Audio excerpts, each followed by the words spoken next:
Thank you for joining us during today's webinar. I'm Allison Foster, Executive Secretary of Delta Mega, and I'll be hosting today's presentation. Delta Mega is the 100-year-old honorary society for public health. There are over 130 chapters at CFR-accredited schools and programs, which have inducted a combined 30,000 members. Since 2001, Delta Mega has been awarding faculty at schools and programs with chapters of Delta Mega an Innovative Curricula Award. This award is designed to stimulate the development of curricula that prepare graduates in meeting the challenges of contemporary public health. We are very pleased to present the winners and nominees of last year's award in a two-part webinar series. Today, you'll hear from Danielle Thies and Abbie Raikes of University of Nebraska Medical Center College of Public Health on their curricula, Learning Across Borders, a Global Health Travel Experience. You'll also hear from Bree Hemingway and Sarah Douville of Claremont Graduate University and Learning Clarified on their curricula, Evaluation of Global Health Programs. We'll have about 10 minutes for each of the presentations. So if anybody in the webinar today has questions, please go ahead and put them into the Q&A, and we'll leave plenty of time at the end when we can answer all of your questions about their curricula. So I'm going to go ahead and turn it over to Dr. Thies and Raikes. So go right ahead.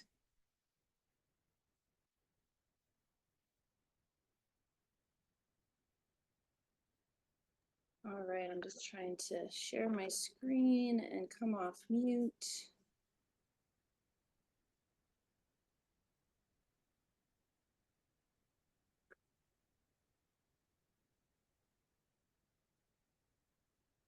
There we go. Okay, everyone should be able to see my presentation now. Thank you for your patience. All right, well, hello everyone. My name is Danielle Thies, and my course partner, Dr. Abbie Raikes, is also here on the webinar today. We are from the Center for Global Health and Development at the College of Public Health here at the University of Nebraska Medical Center in Omaha, Nebraska. We are thrilled to share the story behind the creation of our CPH 559, Learning Across Borders, a Global Health Travel Experience, which was recognized with the Delta Omega 2024 Innovative Curriculum Award. That's a mouthful. And so again, we're so happy for that. So thank you. This course was born from our commitment to provide our students with comprehensive and immersive education in public health. We designed this course to address the growing demand for hands-on international experience, bridging the gap between classroom learning and real-world challenges. Through this course, students step directly into environments. I don't know why my slides are auto-transitioning. Sorry about that.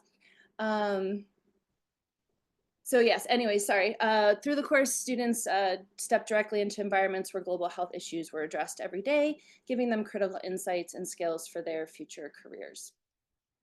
One of the broader goals of launching this course was to reinvigorate our Center for Global Health and Development, or CGAD as we like to call it, which had remained largely dormant since the COVID pandemic, and changing faculty always happen at a university.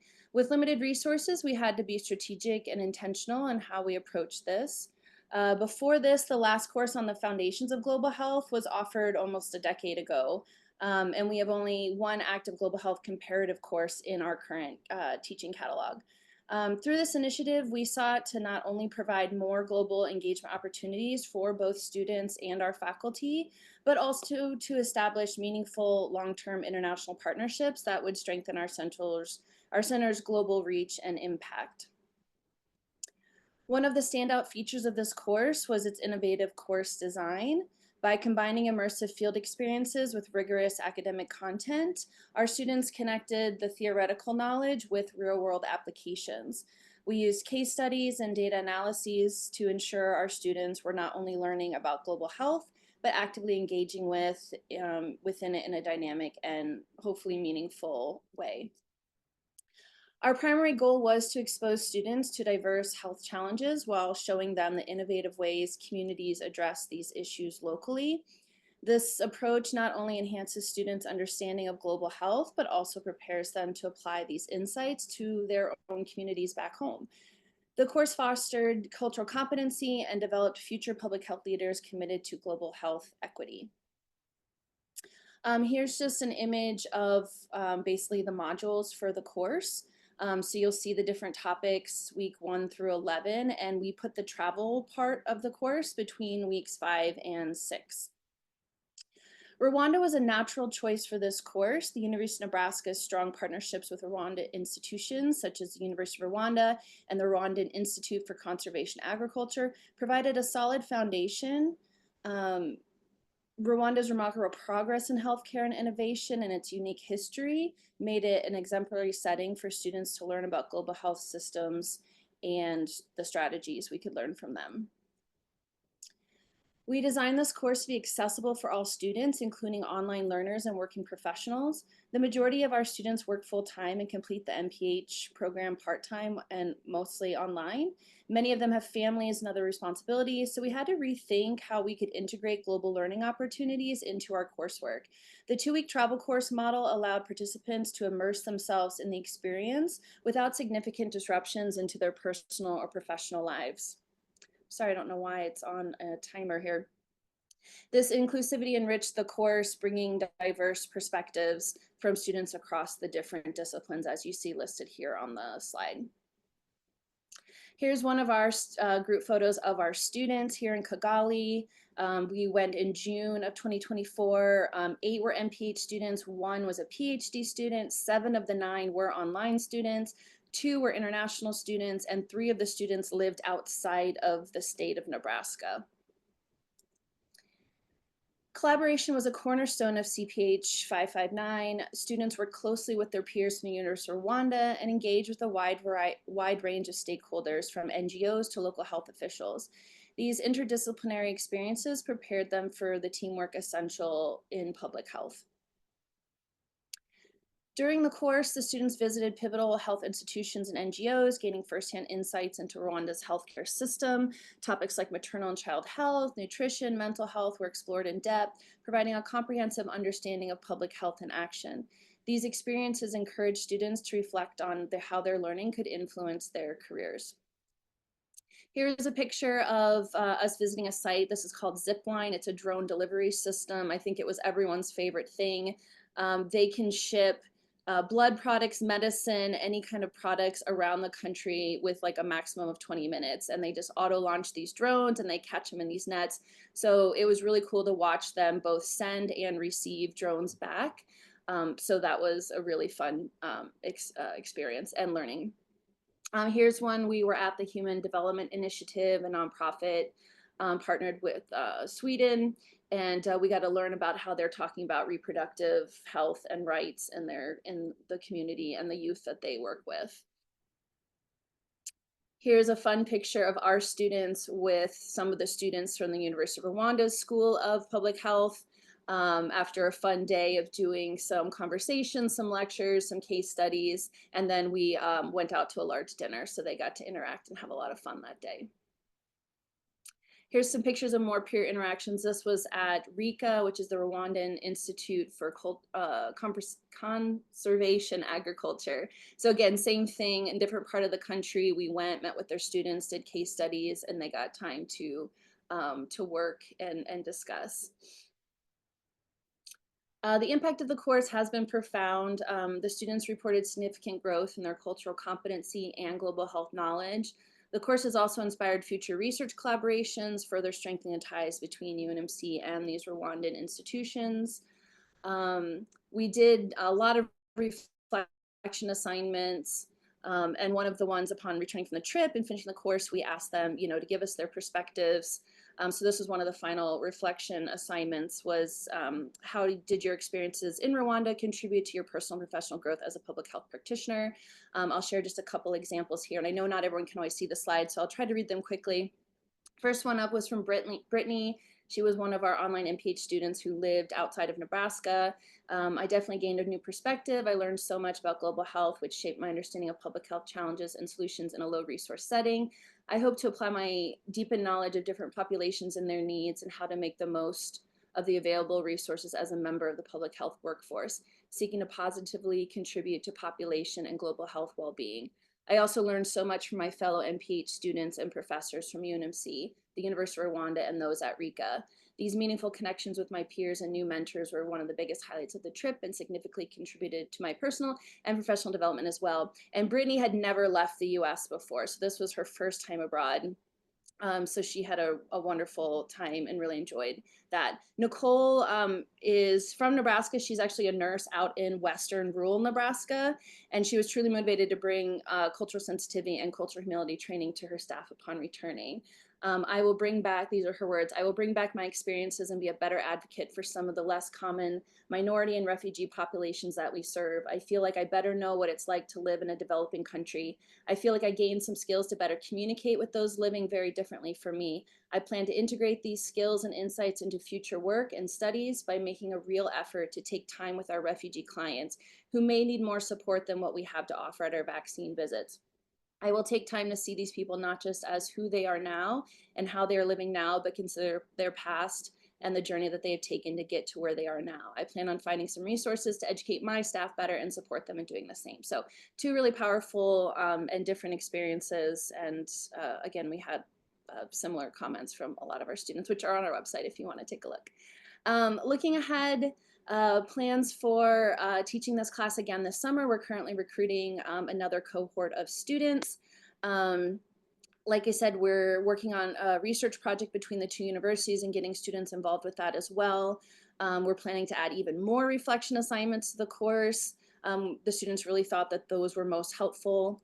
And we're also exploring ways to possibly integrate capstone students for graduate students outside of this course, deepening their engagement with the global health challenges, again, through that research partnership.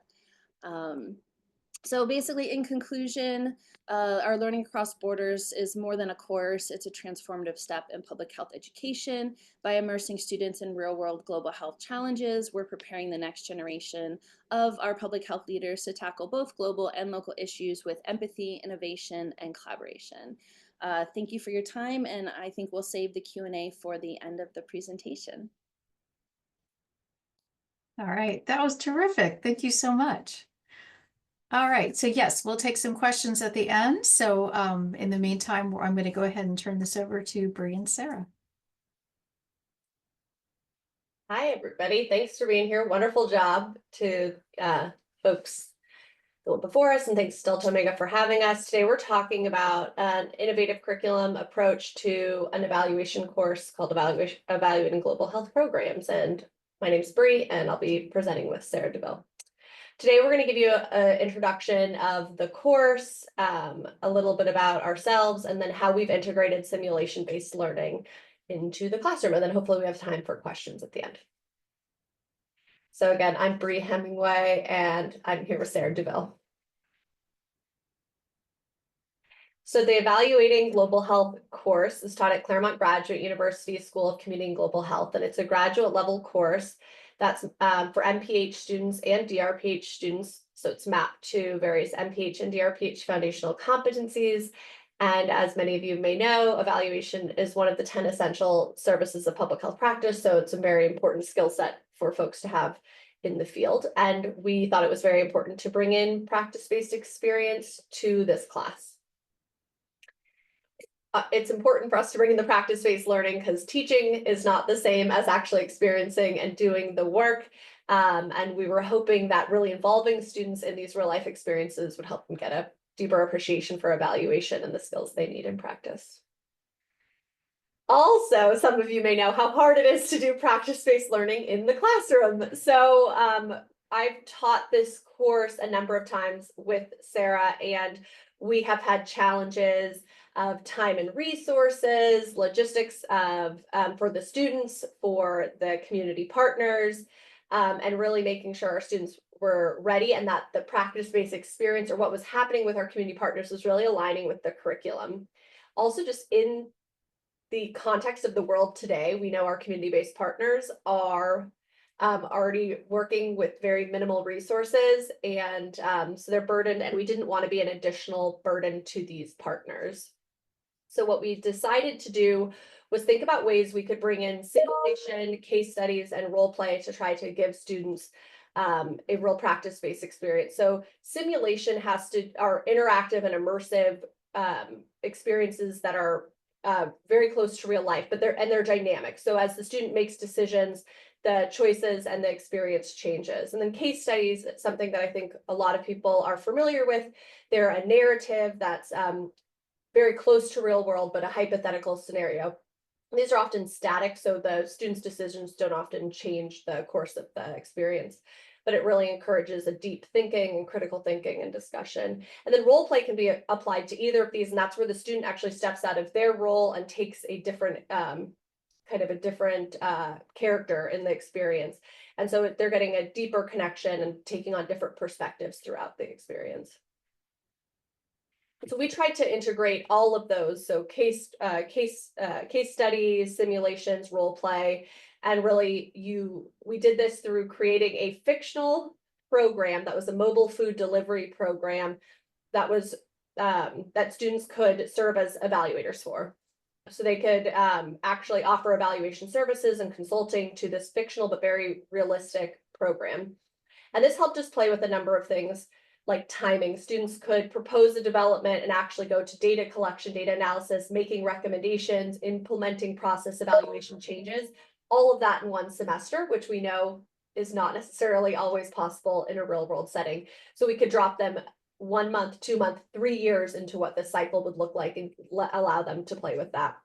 So the timing was really beneficial. It really helped bridge that theory and practice that we're always trying to do as instructors. And Sarah, I think, is going to tell you a little bit more about kind of the depth of this simulation. Yeah, thank you, Bree. So as Bree mentioned, we started with this food distribution program that we were calling Health on Wheels, and it was so that students could practice their program planning and evaluation. But then each semester, we were adding richer context, such as surveys they could critique, RFPs they could respond to, and then we were creating these richer and richer data sets for them to explore. And then to keep those experiences consistent, we were developing the backstories for all of the characters in these simulations, and then we were playing all of those characters in the classroom. And so you're probably realizing the problem that we ran into, which is each semester we're rebuilding these scenarios in the learning management system. So we're trying to keep track of all the changes we've made from semester to semester. We've got different versions of documents that we have to organize. And so what we decided to do is actually really simplistic, right? We built a website for this fake organization so that we could house all of the documents and direct the students there each semester. And to be honest, this is when it just went completely overboard. So we built the Health on Wheels website, and now we're building out an entire city complete with like City Hall and the school districts and all of the other background detail needed to support these scenarios. So I'm going to just give you an idea of what building those scenarios looks like. So as we're building them, we're trying to keep in mind that the scenario itself needs to be engaging and varied. So the students are being put into a role like an intern or a consultant, and then they receive content through the website, but we also want that to be multimedia and lifelike. So they're receiving these realistic reports, emails from supervisors. They might have to read through blog posts, newspaper articles within the community, watch video presentations. Sometimes they're even like sitting in on Zoom calls that they're watching. And then the deliverables that they create are also varied and realistic. So yes, you're still going to see some of those 6-page reports and executive summaries like you would in a traditional academic environment. But a lot of our deliverables are what the students are being asked to produce in practice. So creating social media posts, writing persuasive emails, letting down their boss gently on a no answer, preparing slide presentations for varied audiences. And throughout all of this, we're trying to keep in mind that the faculty is still the key to this experience. So this website is not replacing the faculty. It's just the resources that the faculty are using to further their classroom discussion. So it's still in that classroom, whether it's Zoom discussion board or face-to-face or whatever, that the students are grappling with that woulda, coulda, shoulda. They're seeing how their peers addressed the same scenario, and then that guidance is happening with the faculty in the classroom. And so I do want to show you just really quickly what it looks like. So What the faculty get is this portion of the scenario, like what's in orange here, is that they copy and paste that into their learning management system. And so when the student clicks the link, they're going to be taken to this scenario. And I think you can see here the student is going to see learning objectives, the alignment with competencies, time to complete it, and even some expectations of what's going to happen. And then they jump into the scenario. And remember, they're all different, but this one, I'll play a little smidge of it. You're going to get a video from your boss. Hi, everyone. It is so good to see all of you. Hello, Maya. Good to see you. I just wanted to hop on this call.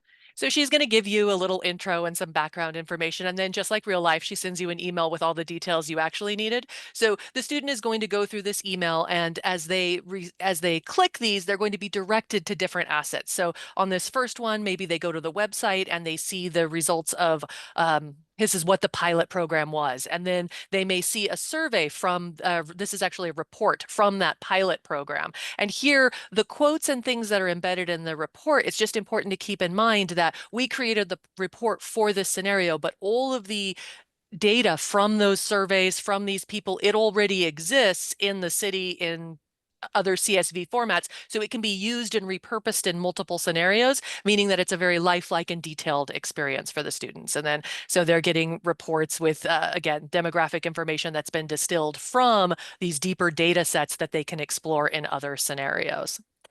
So going back to, oh, and then so they're going to continue along. They're going to be told what to do, and then they're going to give their deliverables, and the faculty will choose what those deliverables are. And then importantly, the faculty always have a choice to just create a different deliverable, and I'll show you in a second kind of what that looks like too.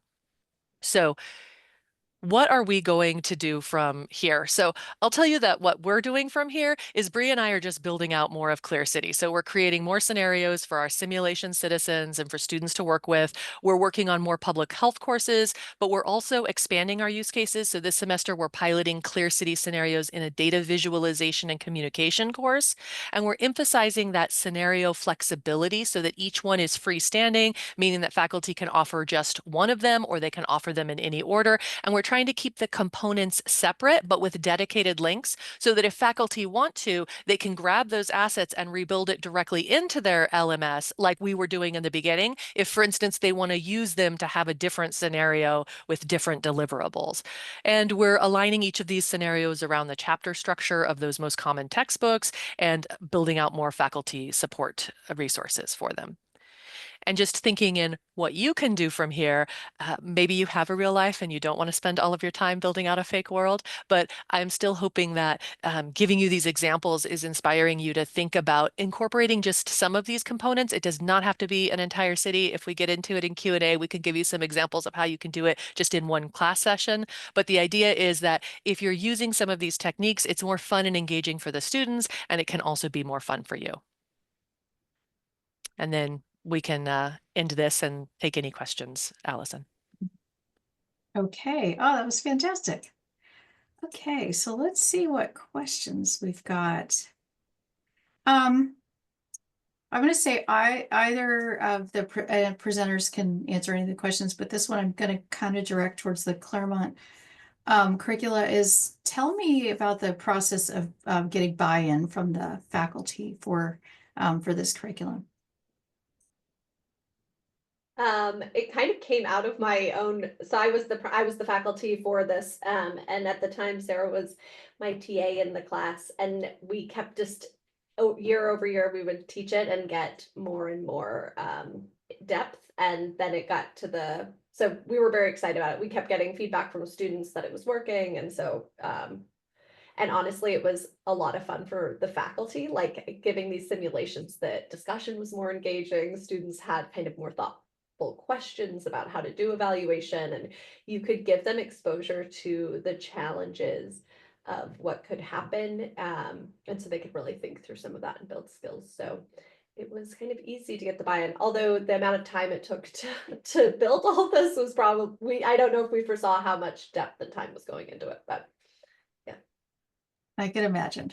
Yeah, I could say on our end, basically, yeah, we reached out to different faculty across our college of who had, global health interest. We had, let's see, 1, 2, 3, 4, I think 4 or 5 faculty come along on this trip because we also had partnership meetings concurrently. So there were times that I was generally with the students the entire time, and some of our faculty were with us, and sometimes they were, having offshoot meetings with different partnerships or partners in the community in Rwanda. And then, yeah, I got a lot of guest lectures from different people around actually our entire university. I found like an anthropologist that was talking about kind of global health, and so bringing in some of those different voices, I think, is always really important in a course, especially because I can't be an expert on everything. So yeah, I think it was really nice to get some support from other faculty, and then again have some of them come along with us as well. Terrific. Okay, I'm going to pick one more question. We're about to run out of time, unfortunately, but so the question essentially is, what advice would you have for another school or program that's interested in doing something similar? How would you advise them to get started? And I'll throw that to all of you. Well, I can start because ours is not building a whole simulated world, which is fascinating. Again, for us, we really looked at the fact that our student body demographic is vastly changing. I think it's something in like 70% of our current students are online, again, doing their master's in public health. And so we don't just have a lot of young people that are living in Omaha and can take time to go do a summer program or a full semester or even, a 4-week thing. So again, we really kind of looked and thought, okay, if we do about 2 weeks, which is about 9-10 days on the ground, just because with Africa, right, there's 2 days bookend travel on each day. Add in the weekends, it's maybe 7 or 8 PTO days. Like we really tried to work on, it's not worth traveling that far and only spending 4 or 5 days there. And so again, in a lot of our surveys with the students, since this was our first cohort, we asked them a lot of questions like, should this trip be longer, shorter? We asked them to evaluate a whole lot of aspects of where we stayed, what we saw. Are there things we should have skipped? What more did you want to see so we can build that up? But everyone said that like the kind of 9-10 days on the ground was perfect. They really did think like we were able to get in enough stuff. But we know even it's hard for faculty, right, to be gone for a couple of weeks, and we have our own lives and other courses and other responsibilities. So yeah, just trying to find the best thing that could work for most of, again, our faculty and our students. Looking again at your situation of your students and what they're asking for. And this worked out really well for us in our situation. And then in our case, I would just say that you do not need to do anything huge at all. It can be as simple as just some PDFs in your course that are running through these scenarios and just kind of challenging us. There are some courses for which you will absolutely need that community partner and the engagement and the real world experience that the student has doing that. But then there are lots of others where that is actually much more complex than is needed. It is asking a lot of community partners, and you're not really ensuring that the students are having all of the experience you need them to have in that course because each community partner is so different. So if there are places that you can put even a smidge of role play and scenarios in it, then just give it a shot. All right, that's wonderful advice. So I just want to thank you all again. We were so excited to get your submissions. Thank you for presenting today. And those of you with us, I hope you'll join us on our next webinar featuring 2 other submissions. It'll be on March 14th at 3 p.m. Hope to see you there. Thanks so much, everybody. Bye-bye. Having us.